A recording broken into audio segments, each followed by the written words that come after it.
Halo, assalamualaikum warahmatullahi wabarakatuh. Kembali lagi dengan saya di sini, Alfisyar Arsyad. Pada kesempatan kali ini, saya akan menyampaikan materi mengenai konsep dan materi, jenis metode ceramah, metode tanya jawab, dan metode diskusi pada pembelajaran PAI. Mari kita bahas bersama-sama yuk. Cekidot. Seperti yang sudah saya sampaikan di awal tadi, kita di sini akan menyampaikan materi mengenai konsep dan materi, jenis metode ceramah, metode tanya jawab, dan metode diskusi pada pembelajaran PAI ya.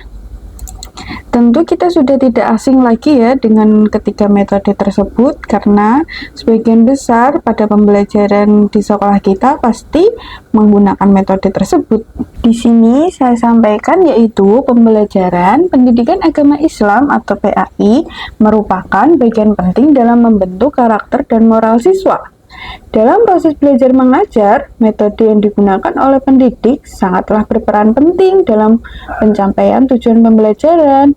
Beberapa metode yang sering digunakan dalam pembelajaran pendidikan agama Islam adalah metode ceramah, metode tanya jawab, dan metode diskusi. Yang pertama, mari kita bahas mengenai metode ceramah terlebih dahulu yuk.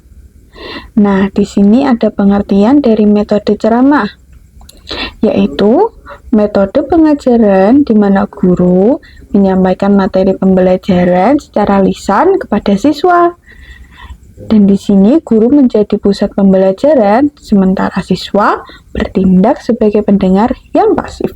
Pada penerapan dalam pembelajaran pendidikan agama Islam, metode ceramah digunakan untuk menjelaskan konsep-konsep dasar agama seperti akidah, ibadah, dan sejarah Islam. Dan guru dapat memberikan pembelajaran rinci mengenai ayat-ayat Al-Quran, hadis, dan hukum-hukum Islam. Nah, selain pengertian dan penerapan, di sini juga ada kelebihan dan kekurangannya loh. Mari kita bahas mengenai kelebihannya terlebih dahulu yuk. Yang pertama ada efektif dalam menyampaikan materi dalam waktu yang relatif singkat, yaitu guru dapat menyampaikan informasi yang lebih luas dalam waktu yang relatif singkat. Yang kedua ada cocok untuk materi yang teoretis. Nah, dalam pembelajaran agama yang berkaitan dengan konsep dan prinsip-prinsip agama dapat disampaikan dengan baik melalui metode ceramah tersebut. Selanjutnya kita bahas kekurangannya ya. Yang pertama yaitu ada kurangnya partisipasi aktif siswa. Jadi dalam metode ini cenderung membuat siswa menjadi pasif dan kurang berinteraksi dengan materi. Dan yang kedua ada sulit untuk mengevaluasi pemahaman siswa. Nah, di sini siswa yang kurang aktif mungkin tidak memahami materi, tetapi hal ini sulit terdeteksi selama ceramah berlangsung.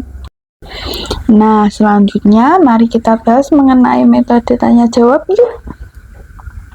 Pasti di sini kalian sudah tidak asing kan dengan metode ini? Apa sih metode tanya jawab itu?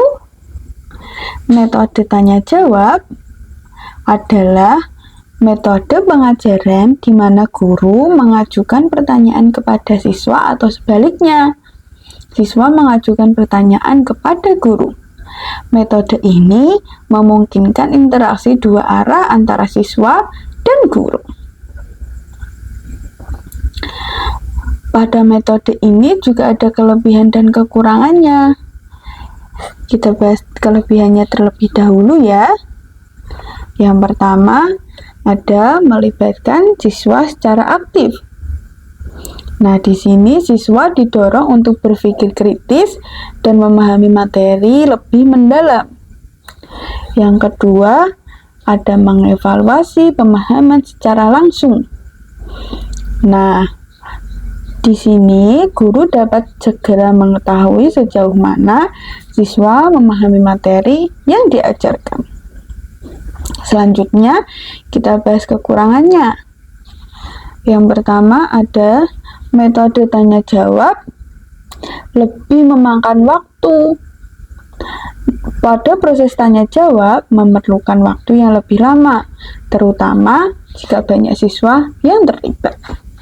Yang kedua, metode ini lebih cenderung ketergantungan pada kemampuan siswa.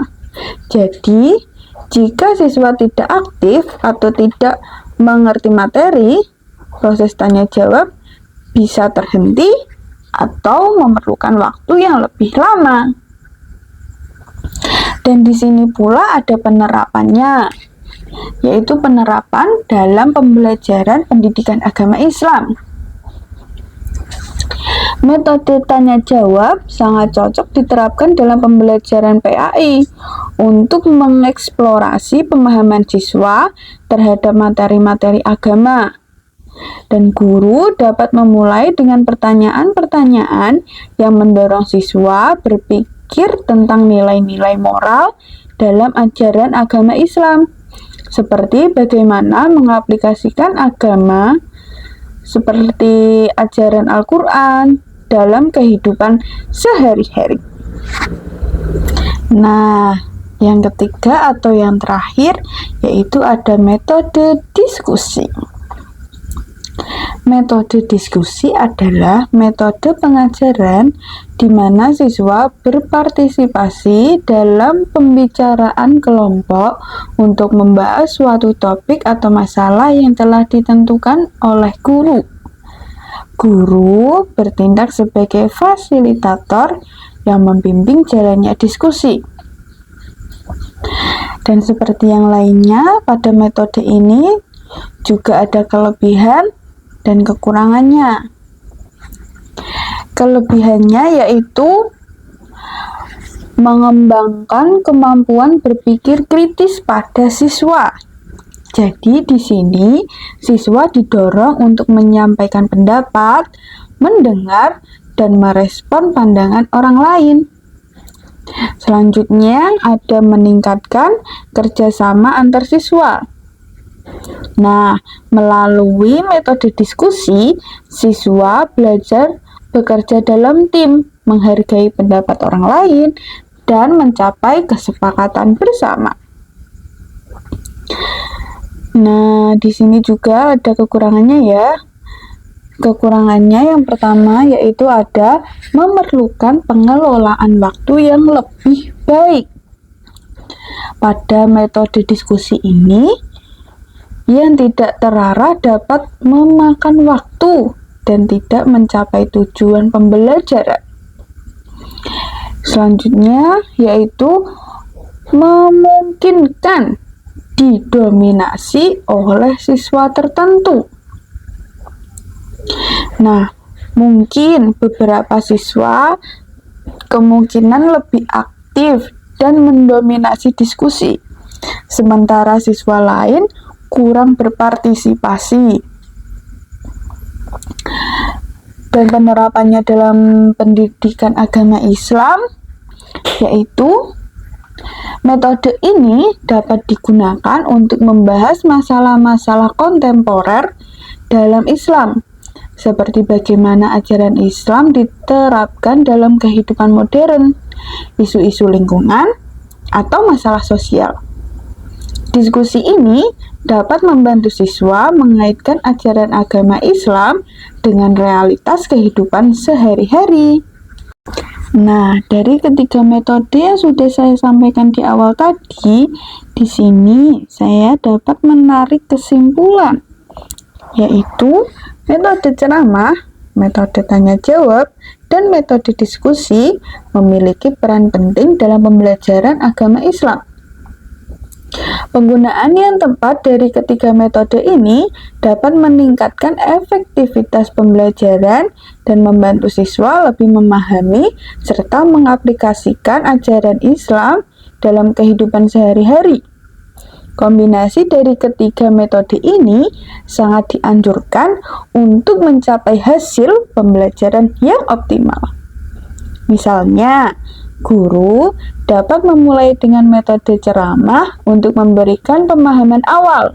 Kemudian, menggunakan metode tanya jawab untuk memeriksa pemahaman siswa. Dan mengakhiri dengan metode diskusi untuk mengeksplorasi aplikasi praktis dari materi yang diajarkan. Nah, dari materi yang sudah saya sampaikan di awal tadi, apakah ada yang ingin ditanyakan? Kalau ada yang ingin ditanyakan, boleh langsung komen di kolom komentar ya. Sekian dari saya. Kurang lebihnya saya mohon maaf. Billahi taufiq wal hidayah. Wassalamualaikum warahmatullahi wabarakatuh. Bye-bye.